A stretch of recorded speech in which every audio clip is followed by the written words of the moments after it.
Setelahnya kami persilakan. Barirunya biru kos bobotoh. Bismillahirrahmanirrahim. Assalamualaikum warahmatullahi wabarakatuh. Waalaikumsalam. Alhamdulillahilladzi amarna biluzumil jamaah wa nahana 'anit tahassudi wa tafarruqah thumma ikhtilafah. Asyhadu an la ilaha illallah wahdahu la syarikalah wa asyhadu anna Muhammadan 'abduhu wa rasuluhu la nabiyya wa la rasula ba'da.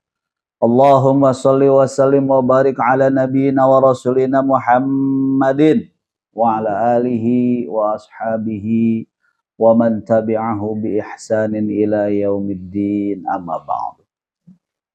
Fa ya ibadallah, ikhwan wal akhwat yang dimuliakan Allah. Ada akhwat yang enggak ada ya, ikhwan aja. Masyaallah.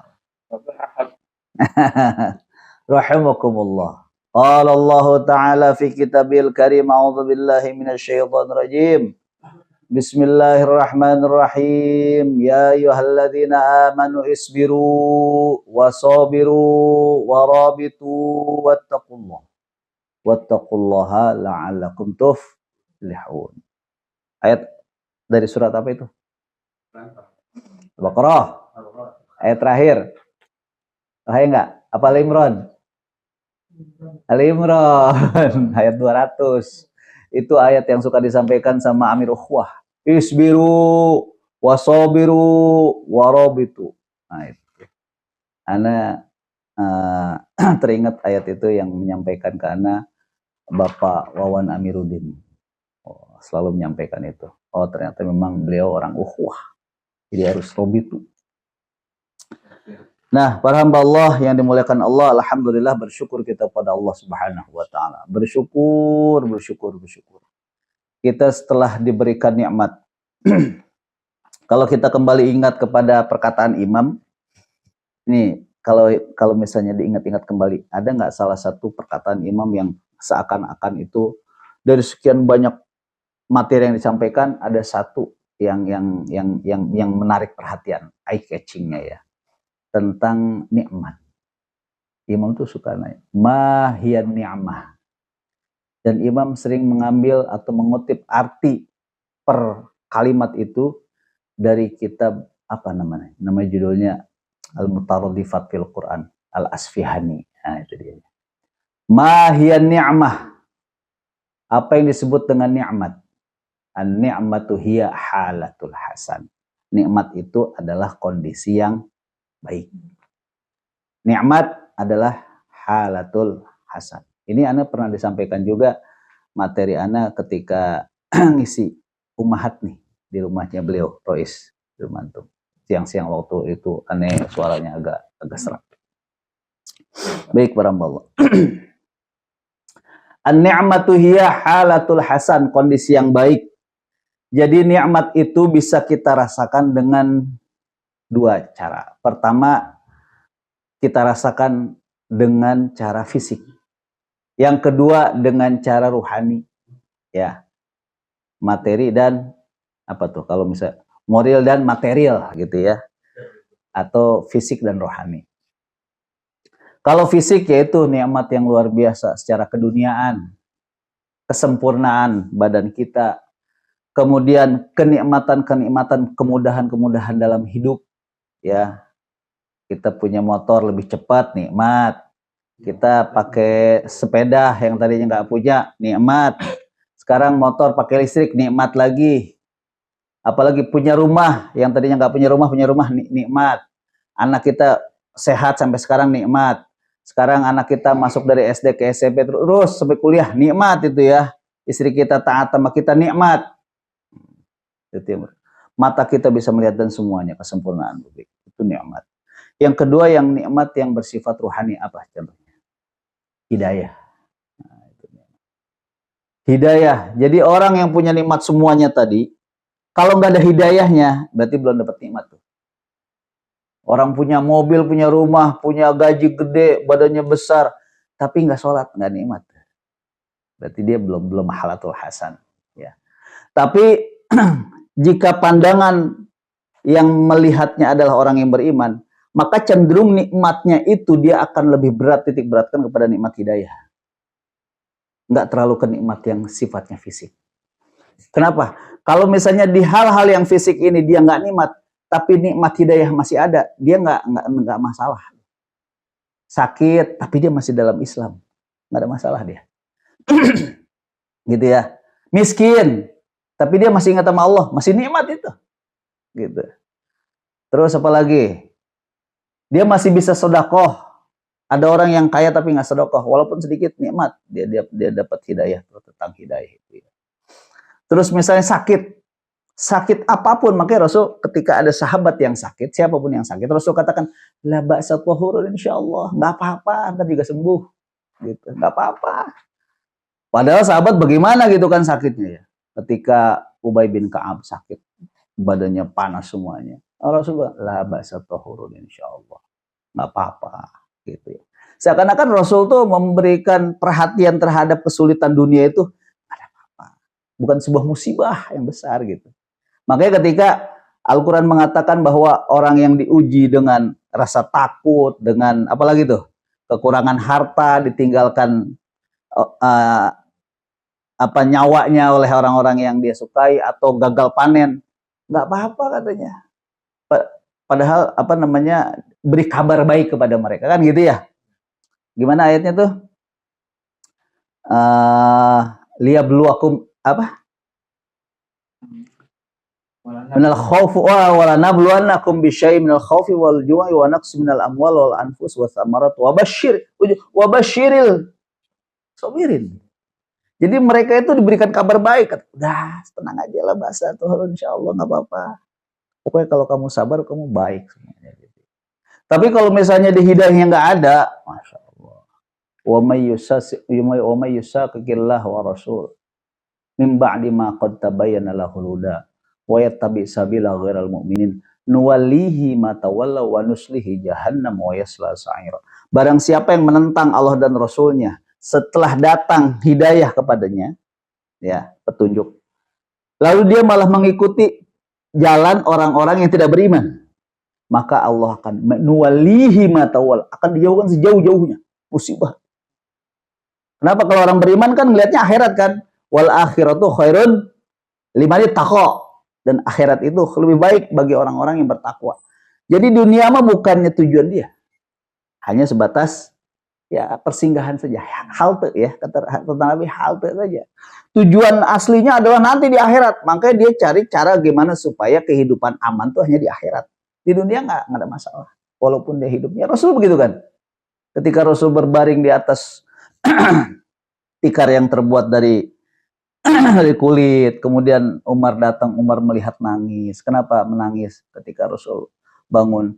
Karena aku melihat engkau begini, wahai Rasul. Engkau ini adalah pemimpin Jazirah Arab, dari Yaman sampai Syam. Engkau ini penguasa Jazirah Arab. Tapi kenapa engkau perilaku hidupnya seperti ini, tidak seperti raja-raja Romawi dan Persia, gitu ya. Kenapa seperti ini? Kata Rasulullah, apakah kamu ingin seperti orang-orang yang didahulukan nikmatnya? Jadi Rasul pengen nikmatnya nanti mah yang enak-enak jangan di dunia dah. Nanti aja di akhirat. Di sini mah nggak apa-apa lah, cukupnya segini. Makanya begini. Maaf ya, ini kalau misalnya kita boleh berbeda pendapat begini. Rasul dulu waktu nikah, itu siapa yang memberikan maharnya? Itu paman-pamannya ya. Dengan berapa tuh? Berapa onta? Ya. Tapi kenapa ketika Rasul sudah menikah dengan Siti Khadijah, lalu beliau justru menganjurkan kepada sahabatnya untuk meringankan mahar? Itu kan perbedaan tuh. Dulu Rasul ada, ini dalih-dalih waktu kita sering ikut pelatihan bisnis di pesantren ekonomi itu, siapa? Valentino Dinsi ya. Orang Islam tuh harus kaya, mahal tuh harus banyak. Lihat tuh Rasul tuh berapa unta gitu kan. Tapi ketika ada sahabatnya, walaupun dengan cincin,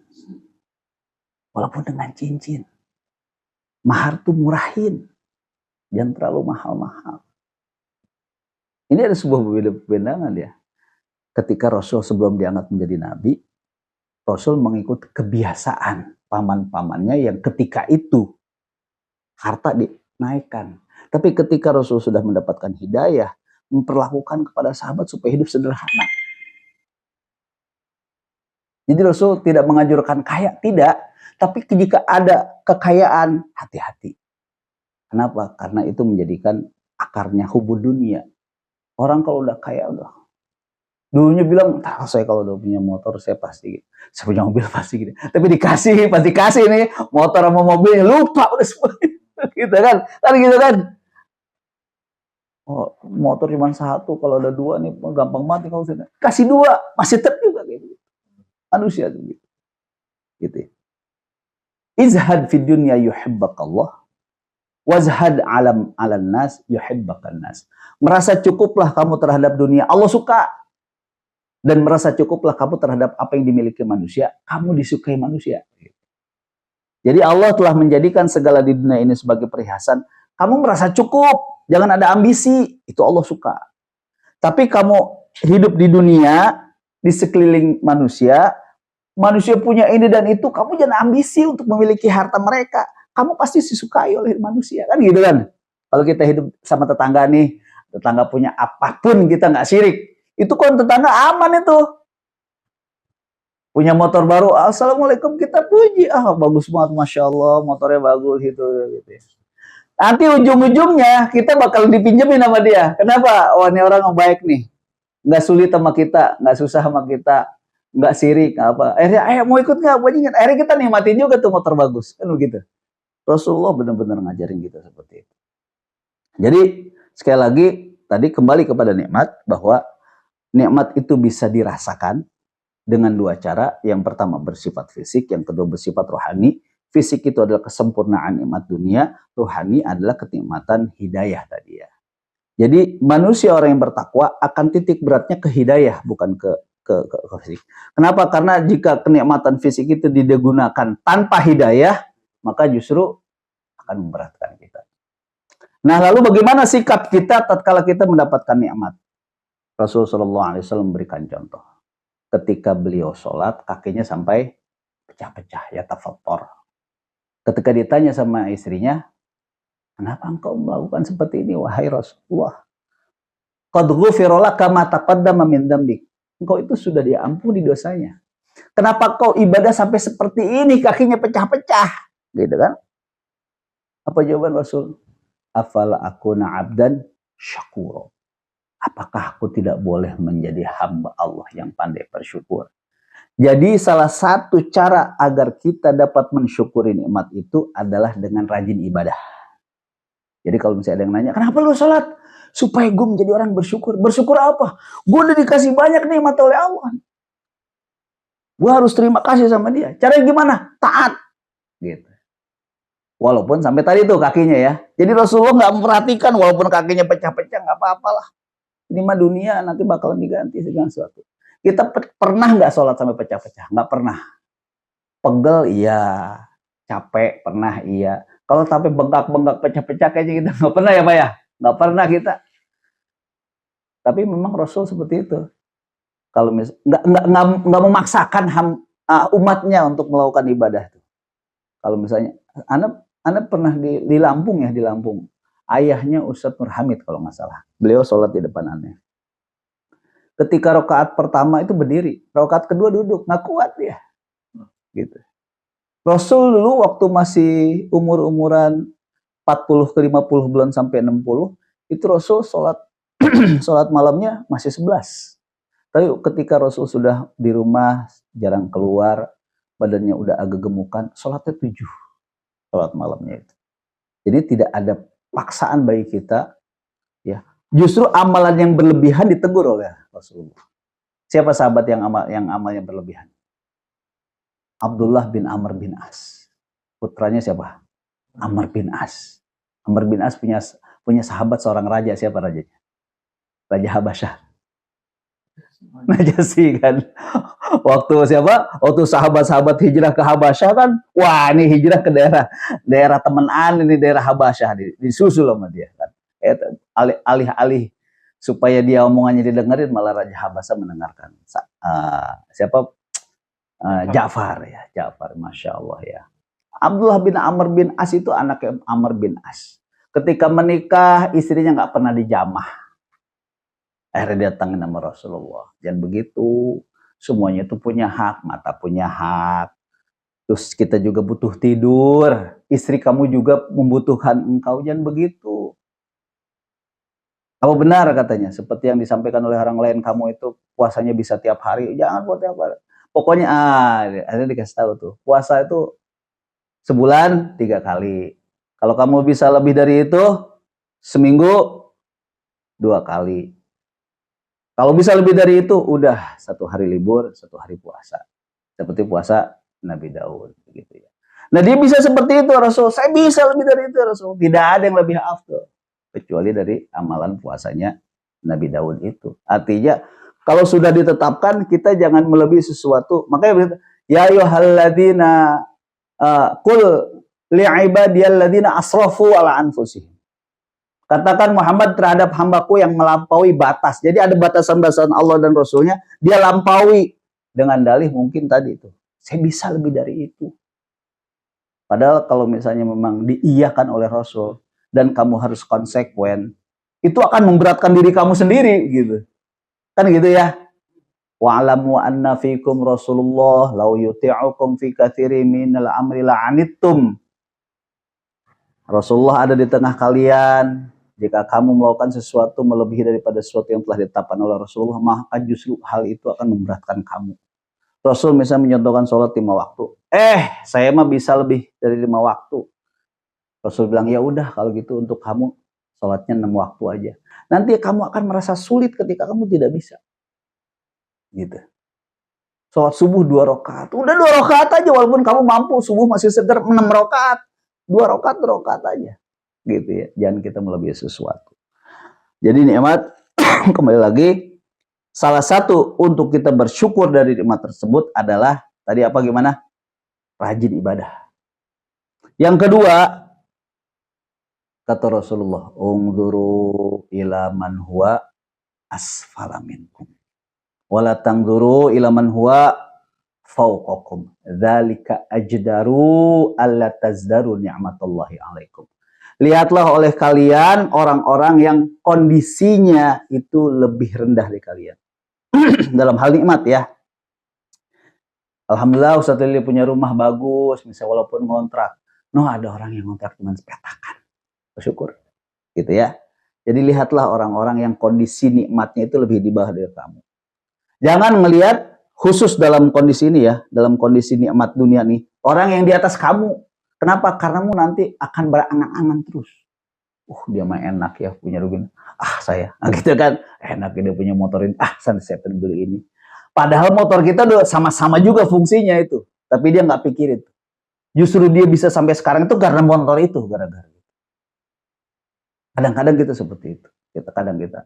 Dzalika ajdaru alat. Yang hal itu adalah sesuatu yang lebih patut kamu lakukan agar kamu tidak menyepelekan nikmat. Ngerti nggak ya? Ngerti ya? Jadi kalau misalnya masalah dunia, kamu lihat orang-orang yang lebih rendah.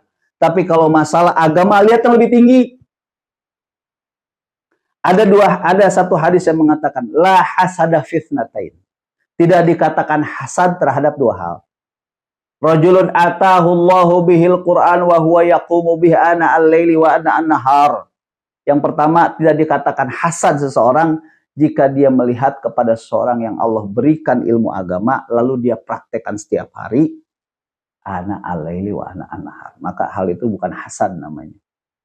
Wah, dia bisa ngapal 100 hadis. Aneh harus bisa 150 hadis. Dia bisa ngapal tadi Ustaz akhi Al-Buruj, aneh harus bisa misalnya Al-Balad misalnya kan. Masya Allah tadi bagus. Tartil. Makharijul huruf kurang dikit. Nah, itu terus. Begini ya, aneh mau ngasih tahu sama antum. Kalau untuk mengoreksi hafalan antum, pertama antum baca. Ya, antum baca lalu antum rekam. Jangan dibaca ya, antum hafal, antum rekam. Nah, setelah rekam, antum dengarkan sambil antum lihat Quran. Nanti dikoreksi itu. Yang antum baca sesuai nggak panjang pendeknya sama Quran. Nah, itu. Kadang-kadang ada orang sekarang ngapalnya banyak, tapi sebetulnya banyak yang salah. Ya, di salah satu masjid yang aneh istiqomah di sana ada imam yang dia baca Al-Ghasyiyah sama satu lagi apa? Al-A'la.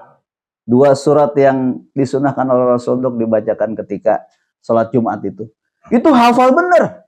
Tapi berantakan tajwidnya, Ustaz. Kenapa? Dia mungkin hafal dari kecil gitu. Coba saking hafalnya. Coba di sini. Sabbihisma rabbikal a'la.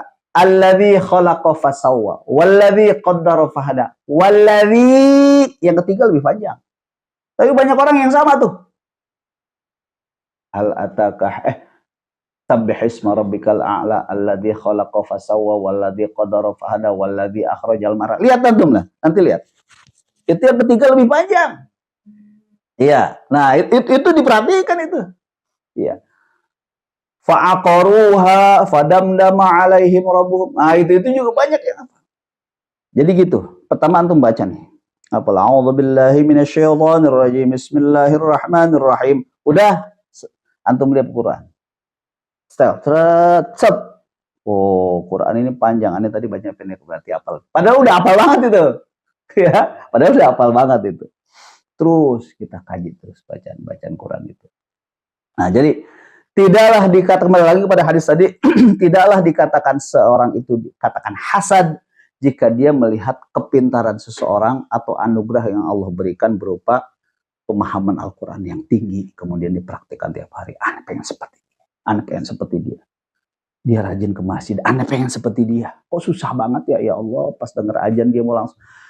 Rasulullah itu kalau mendengarkan azan, dia akan meninggalkan siapapun orang yang ada di hadapannya seakan-akan beliau tidak mengenal dia.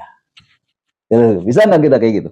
Jadi sikapnya itu seperti apa? Pemadam kebakaran. Antum melihat nggak pemadam kebakaran tuh? Makanya pakainya nggak ada pakai kancing, pakai pelek semua. Makanya ICU, American Combat Uniform, seragam perangnya Amerika itu, ya kebanyakan pakai perkat kan sekarang. Itu untuk mempercepat dia untuk ganti kamuflasenya. Lihat semuanya pakai perkat. Kenapa? Kalau nanti dia ditangkap oleh musuh, pangkat-pangkatnya dihilang-hilangin semua. Jadi nggak ketahuan bahwa dia itu pangkatnya apa. Negaranya apa. Walaupun udah kelihatan lah orangnya pirang dari mana ya, orang Eropa, orang Amerika gitu kan. Terus kemudian aneh pernah waktu mengajukan seragam untuk ukhuwah di depan imam aneh simulasikan. Itu aneh buat seragam ngikutin ICU American Combat Uniform itu. Jadi kantong yang ada di sini itu tidak lurus, tapi miring. Kenapa? Karena ketika masuk tangan bisa langsung gini. Tapi kalau lurus agak begini gitu ya. Di situ. Jadi ada terus kantong di sini nih. Kenapa kantong di sininya tuh nggak berdiri, agak miring gini? Soalnya pas dibuka langsung masuk. Gitu. Terus ini sleting, nggak pakai kancing, soalnya lama. Makanya krek gitu. Nah, alhamdulillah. Jadi benar-benar ya. Sekali lagi kepada tadi. Jadi boleh juga kita ngiri terhadap seseorang tentang keilmuan yang berkaitan dengan Allah Subhanahu wa taala. Yang kedua, rajulun atahu bihil mal wa huwa yunfiqu fi sabilillah ana al-laili wa ana anhar. Kita boleh sirik, bukan sirik ya.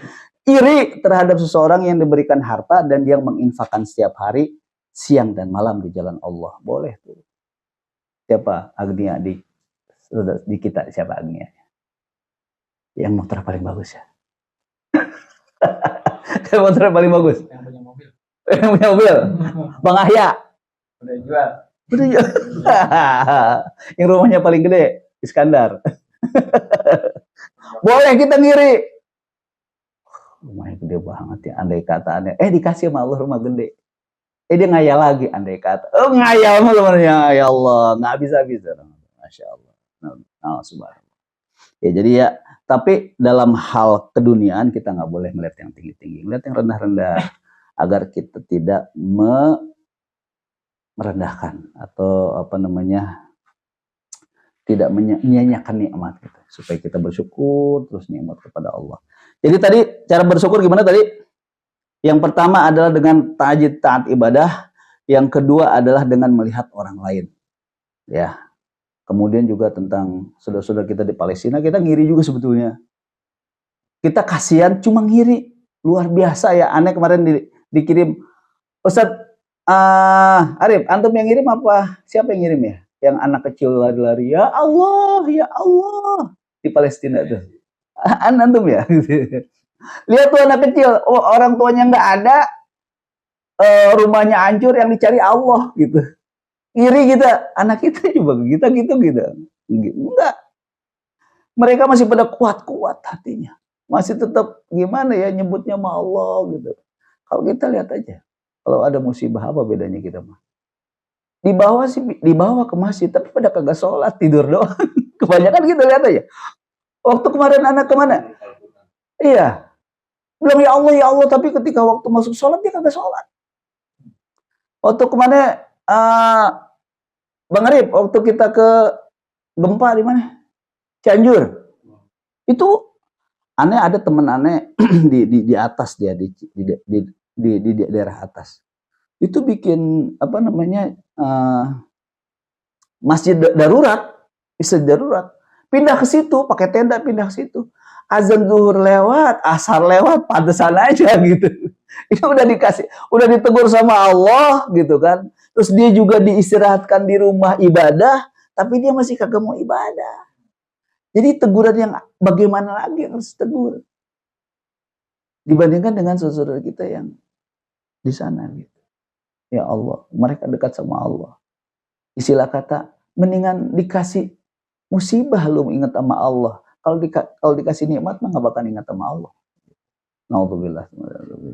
Jadi bersyukur kita. Jadi hidayah bersyukur bahwa kita masih dikasih. Alhamdulillah kita masih dikasih enak gitu. Ya, bagi orang-orang yang maaf, istilah kata gini, orang yang jauh aja datang, kenapa orang yang dekat kagak datang? Apa alasannya? Gitu kan? Kalau memang uzur syar'i, ya Allah tidak akan memberikan sebuah hukuman terhadap orang-orang yang tidak bisa. Walau laisa du'afa wa 'alal marad wa 'alal ladzina la yastati'una ayunfiqu ma lahu. Tidak dosa bagi orang yang lemah, tidak berdosa bagi orang yang sakit, tidak berdosa bagi orang-orang yang tidak memiliki harta untuk menginfakkan jalannya di jalan Allah Subhanahu wa taala. Ini ayat ini berkaitan dengan seseorang yang datang kepada Rasul ya.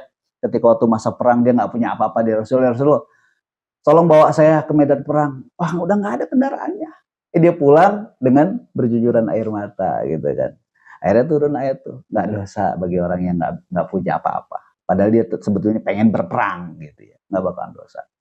Sama juga seperti orang-orang, ya Allah, saya pengen naik haji, tapi kok kagak naik haji, duitnya kagak cukup gitu ya. Itu niatnya insya Allah udah nyampe gitu. Ya, ada ayatnya kan?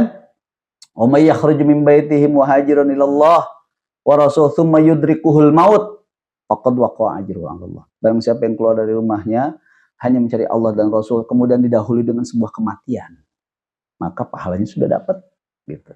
Nah, itu ada sahabat Rasulnya yang udah tua di Mekah ingin ketemu Rasul, tapi di tengah jalan meninggal. Sama seperti kita memiliki keinginan kebaikan, tapi nggak nyampe-nyampe gitu.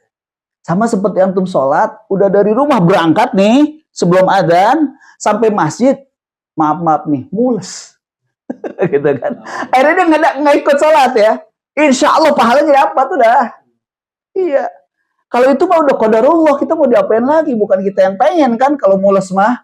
Ya kalau lagi sholat mules ya tunaikan, aman aja. Buang dulu. Kan begitu. Kita juga mau ngaji, ya Allah, niatkan dulu kebaikan kita. Minggu depan aneh ngaji, minggu depan niatin aja dulu dapat pahala deh. Adapun nanti pas hari hanya Allah berkata lain gitu ya, insya Allah pahalanya dapat. Nih hadis kuncinya ada yang bilang gitu. Idza hammal 'abdi bisayyi'atin falam ya'malha faktubuha lahu hasanah. Barang siapa dari seseorang yang memiliki niat dalam hatinya untuk berbuat buruk lalu belum dikerjakan, maka kata Allah faktubuha lahu hasanah. Tulis bagi dia satu kebaikan. Dia ada niat buruk nih dalam hatinya, tapi belum sempat dikerjain, dapat satu pahala. Wa in amila biha, jika sampai perbuatan buruk itu dilakukan, faktubu halahu sayyi'ah, sampai perbuatan buruk itu dilakukan, tulis kata Allah hanya satu saja. Wa idza hammal 'abdi bihasanatin falam ya'malha faktubu halahu hasanah. Jika seorang yang memiliki niat untuk berbuat baik dan belum dikerjakan, belum sempat, faktubu halahu hasanah, tulis bagi dia satu kebaikan. Dia punya niat baik nih, makanya tadi dengan Ane besok harus talim. Rois, insya Allah Ane besok talim. Oke. Senang tuh ya, udah senang. Betak, ada tamu jauh. Orang tua kita atau siapa, jauh dari Karawang misalnya, dari Bogor. Ini tamu jauh-jauh nih, kalau nggak disantunin gimana, kasihan ya. Amir Ane izin, Amir. Afwan ya, ada ini. Oh udah. Amir tinggal. Ya, mudah-mudahan. Doa tuh kan. Maka izin tuh kayak gitu, Mir. Cuma kadang-kadang Ane saya keseringan, pas berangkat dulu baru izin. Bahkan kita gitu ya, ada izin ya, di mana ente? Udah di lokasi, gitu kan. Ada ngomong sendiri emang kayak gitu. Jangan kayak gitu dah. Kalau bisa mah jangan kayak gitu. Artinya gitu, kita niatkan dulu. Wa in amila biha, jika niat kebaikan itu sampai dilakukan, faktubu halahu bi asyri amsalha ila sabi'ati di'afin. Jika niat baik itu sampai dilakukan, maka Allah merintahkan malaikat, tulislah bagi dia 10 kebaikan sampai 700. Bayangin. Rois, besok Ane mau ukhuwah nih. Oh boleh. Ustaz Arif, kita ukhuwah. Oke, berangkat. Pas waktunya bisa banget. 700 itu. Ting kalau misalnya apa game tuh Nintendo tuh ting masuk 700 koin. Gue aja gitu. Cuma ya itulah, pasti digoda. Orang yang baik itu pasti digoda. Nggak bakalan. Ya. Soheh hujan. Oh iya hujan tadi kan. Badanannya agak panas sebetulnya, Him. Panasnya mungkin karena belum mandi ya, karena dingin gitu ya. Aduh, Mi, habis Isya bin ajar nih ke Depok nih. Bismillah, Mi, gigi brig. Bahasa Sundanya gitu. Apa di gigi brig deh? Gitu nih udah gitu kan. Gitu. Udah sampai PDN. Udah berpikir ya, gue udah setengah jalan nih, balik lagi rugi. Terusin. Gitu. Nah itulah para Allah. Jadi ya nikmat-nikmat kita bersyukur, termasuk nikmat kita kondisi yang baik itu, kondisi kita tidak seperti saudara-saudara kita yang saat ini diuji dengan peperangan di sana. Masya Allah, akhi, kalau antum melihat bagaimana peperangan, ada sebuah peperangan pada tahun ke-7 Hijrah namanya Zatur Riqa. Itu Zatur Riqa itu peperangan setelah perang Khaybar, penaklukan Khaybar. Kenapa disebut dengan Zatur Riqa? Karena para sahabat itu jalannya jauh. Itu dari Madinah menuju ke Najd di tengah Jazirah Arab. Itu kukunya sampai lepas-lepas. Darah-darah. Sampai akhirnya baju-bajunya disobek-sobekin sama para sahabat untuk ngikat kakinya, kukunya yang lepas-lepas itu. Maka disebut dengan Zatur Riqa. Zat itu zat yang pemilik Riqa itu lilitan. Jadi kakinya pada dililit-lilit semuanya.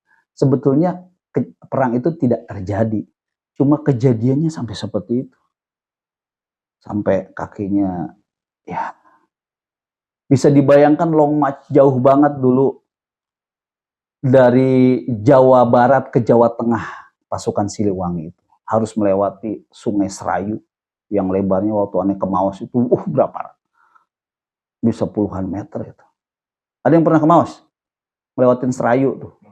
Jauh panjang juga itu banyak yang mati di situ. Apalagi ya perang dunia kedua misalnya, seperti Jerman sama Inggris, Prancis itu. Ada perang namanya Stalingrad. Jerman adanya di Kiev, ini di Ukraina itu. Itu Jerman nyerang Rusia.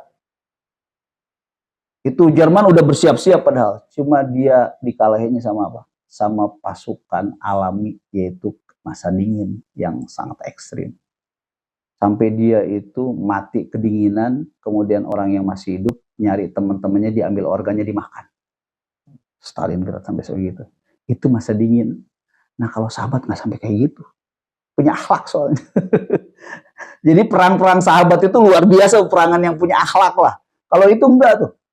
Hitler bilang masuk ke Polandia, abisin semuanya, masukin orang ke sebuah rumah, taruh bom di mana-mana, hati semuanya. Sampai gitu. Naudzubillah semuanya. Nah, bersyukur kita. Bersyukur. Kita nggak dalam, aneh suka pikir, ya Allah, aneh ngeliat anak kecil, nggak ada bapaknya, gimana pada saat itu. Ingat yang itu tadi, anak Palestina itu. Bapaknya kagak ada, ibunya kagak ada, dilari-lari sendirian, ya Allah, andai kata itu anak kita. Netes. Alhamdulillah, sujud, syukur kita. Jangan nangis-nangis tapi pas ajan cuek aja. Allah, ya Allah, Allahu Akbar, ya Allah, masih aja nangis gitu kada salat-salat. Nauzubillah, nauzubillah. Jadi bersyukur sekali lagi, termasuk iltizamnya kita di jamaah. Alhamdulillah kita sudah terus terang ana secara pribadi bersyukur ana di jamaah, dan ana sangat bersyukur kepada ayah ana yang sudah memperkenalkan ana jamaah. Ana sudah selangkah lebih maju dari kaum muslimin bahwa ana punya imam. Gitu loh. Apapun yang terjadi di sana, imam dengan ketakwaannya memberikan kepada kita solusi-solusi bagaimana agar menghadapinya. Ya, salah satunya kita diarahkan amal soleh kita di jamaah ini untuk memberi hati keprihatinan terhadap saudara-saudara kita di Palestina. Walaupun imam mempersiapkan pasukan-pasukannya ikhwan kita untuk pergi ke Palestina, nanti kapan itu? Yang penting siapin aja dulu. Aneh dulu anak-anak, ikut daurah untuk persiapan Palestina. Emang mau perang, Bi? Ikut aja dulu. Gitu. Bayangannya kan ke Palestina langsung berangkat besoknya. Padahal di sana belum tentu harus perang, ya itu tadi bikin rumah sakit ya. Walaupun memang tadi sudah kita bicara-bicara, kondisi di sana masih chaos lah. Nggak mungkin langsung membuat rumah sakit seperti itu. Sebetulnya negara-negara tetangga seperti Qatar, Bahrain, negara-negara itu udah siap dah. Strukturisasi, revitalisasi bangunan tuh insya Allah bisa cepat itu. Kalau misalnya udah aman banget, wah kirim berapa miliar dolar juga langsung diri semua itu bangunan-bangunan semua aja tuh. Cuma karena memang ruhul jihad mereka terbatasi dengan politik itu.